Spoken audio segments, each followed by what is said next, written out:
नमस्कार। आज के इस वीडियो में हम बीए 5th सेमेस्टर के पेपर फर्स्ट की यूनिट 7 को डिस्कस करेंगे। यूनिट 7 है हमारी the romantic age and 19th century. ठीक है, तो इसमें आप हमारी यूनिट 7 में 3 टॉपिक्स हैं। फर्स्ट है growth of Victorian literature. Victorian literature की ग्रोथ, किस में ग्रोथ? प्रोज के फील्ड में, मतलब प्रोज में, पोइट्री में, ड्रामा में एंड नोवेल। सेकंड टॉपिक है pre Raphaelite poetry. Third topic है नॉटी 90s। ठीक है, अब यहाँ पर हम देखेंगे ग्रोथ ऑफ विक्टोरियन लिटरेचर। तो ग्रोथ ऑफ विक्टोरियन लिटरेचर में भाई prose, poetry, drama and novel, तो बहुत लंबी वीडियो हो जाएगी। तो फर्स्ट वीडियो है हमारी growth of Victorian literature in prose. Second होगी growth of Victorian literature in poetry, growth of Victorian literature in drama and novel. तो कुल मिलाकर टोटल 4 वीडियोज़ अपलोडेड की हुई है मैंने इसकी। ठीक है, और 4 ये हो गई, 2 ये हो गई, 6 वीडियोज़ हैं इस यूनिट की। कौन सी यूनिट की? Romantic age and 19th century. Okay, तो आज हम चर्चा करेंगे, हमारा टॉपिक होगा growth of Victorian literature prose. ठीक है, तो यहाँ लिखा नहीं है मैंने प्रोज। ओके, टॉपिक होगा ग्रोथ ऑफ विक्टोरियन लिटरेचर।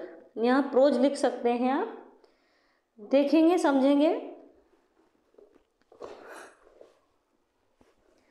हाँ, स्टार्ट करते हैं।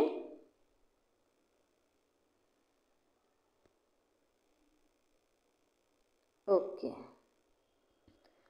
After the Romantic Revival, the literature of the Victorian age entered in a new period. After the Romantic Revival, Romantic Revival के बाद, रिवाइवल से मतलब एक तरह से किसी भी चीज़ का पुनः जीवित होना, पुनः मंचन होना। ठीक है, तो रोमांटिक रिवाइवल के बाद literature of Victorian age, Victorian age का साहित्य, विक्टोरियन एज के साहित्य ने एंटर्ड मीन्स प्रवेश किया, इन ए न्यू पीरियड, एक नए पीरियड में एंट्री की। The literature of this period, इस पीरियड की जो लिटरेचर है, साहित्य है, वो एक्सप्रेस करता है the fusion of romanticism to realism. तो इस पीरियड की जो लिटरेचर है वो रोमांटिज्म टू रियलिज्म, रोमांटिज्म को रियलिज्म के फ्यूजन के रूप में एक्सप्रेस करती है। कहने का मतलब है इस पीरियड का जो साहित्य है वो रोमांटिक को रियलिज्म में कन्वर्ट करने में क्या करता है, कन्वर्ट हुआ, रोमांटिक रियलिज्म में कन्वर्ट हुआ, ये एक्सप्रेस करता है। अर्थात दोनों एक हो जाते हैं विक्टोरियन एज के साहित्य में। ओके, कहने का मतलब है रोमांटिसिज्म रियलिज्म में कन्वर्ट हो जाता है, ये दोनों एक हो जाते हैं। किस एज में? विक्टोरियन एज में।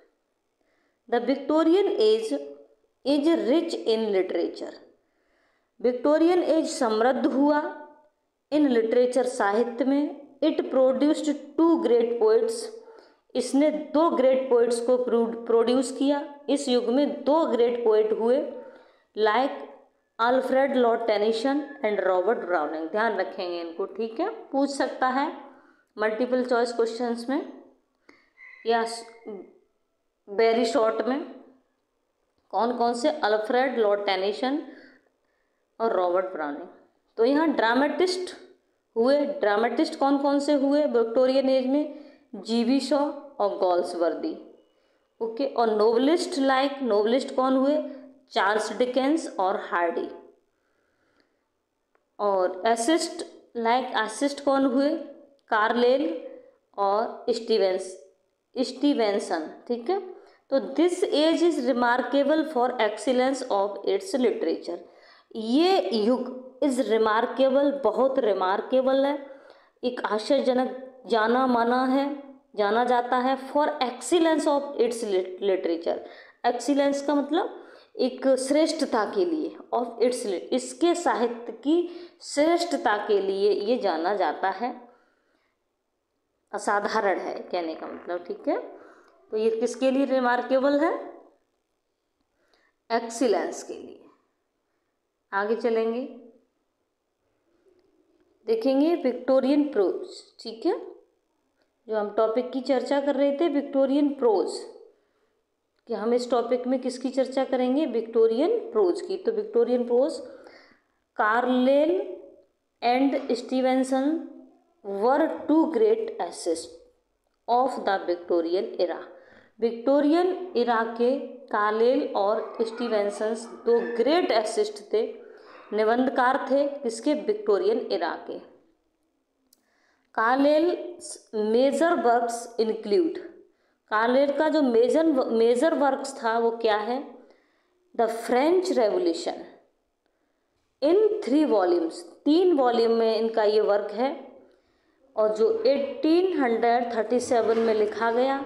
तो फर्स्ट वॉल्यूम है इनका on heroes, heroes worship and the heroic in history, 1841। His prose style is different from other prose writers.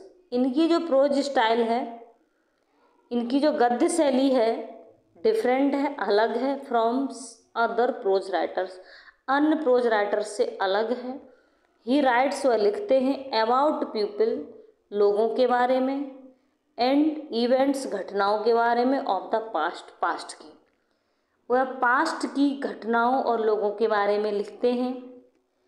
He has his own philosophy, इनकी अपनी स्वयं की फिलॉसफी है। He considered great man to be heroes, इन्होंने considered किया great man को अपने work में, टू बी हीरोज, हीरोज के रूप में। इनके वर्क में जो भी हीरोज होते थे वो कौन होते थे, great man. His famous essays are, इनके जो फेमस एसेज हैं वो कौन कौन से हैं देखेंगे। Night among the pins, second walking tours, third an apology for idlers, third है 4 है plea for gas lamps, El Dorado familiar studies for man and books, crabbed age and youth. ये इनके फेमस एसेज हैं, निबंध हैं। आगे देखेंगे Stevenson's essays are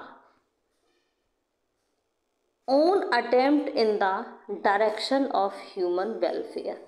स्टीवेंसन्स के जो एसेज थे वो क्या थे, उनका एक प्रयास था, एन अटेम्प्ट, और नहीं है, एन है बेटा ये, ठीक है।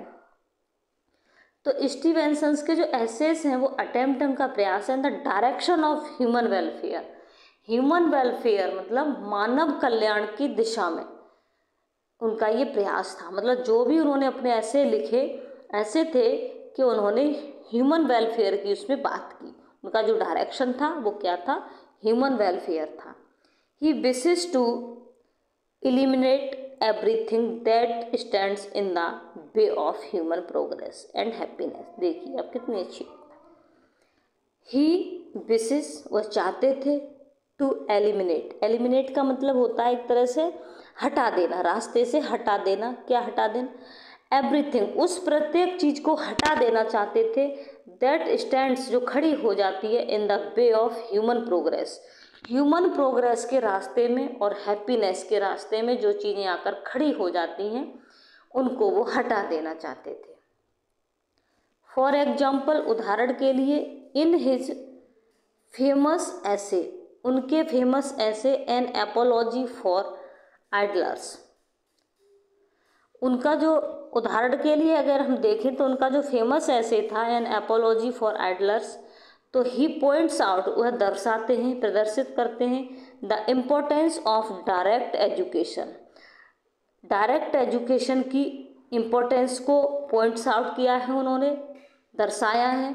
बेस्ड ऑन सेल्फ ऑब्जर्वेशन, जो सेल्फ ऑब्जर्वेशन पर आधारित है, एंड सेल्फ लर्निंग, और सेल्फ लर्निंग पर आधारित है।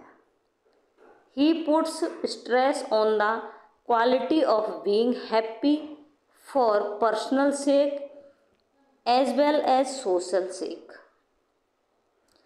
ही पुट्स स्ट्रेस, वह बल देते हैं, जोर देते हैं, on the quality of being happy, ठीक है, खुश रहने की क्वालिटी पर, कैसे खुश रहा जाए, प्रसन्नचित्त रहने की, फॉर पर्सनल सेक, व्यक्तिगत खातिर, व्यक्तिगत किसी भी चीज़ के वास्ते खातिर, एज वेल एज और सोशल सेक, सामाजिक चीज़ों के वास्ते, मतलब सामाजिक रूप से और पर्सनल रूप से हैप्पी होने की क्वालिटी को वो पर मतलब प्रत्येक परिस्थिति में व्यक्ति को खुश रहना चाहिए। ही puts stress on the quality of being happy, खुश रहने की क्वालिटी पर वो जोर देते हैं, चाहे वो पर्सनल सेक हो या सोशल सेक हो, किसी भी जैसे सोशल बात हो या पर्सनल बात हो, हर मैटर में व्यक्ति को खुश रहना चाहिए, ठीक है।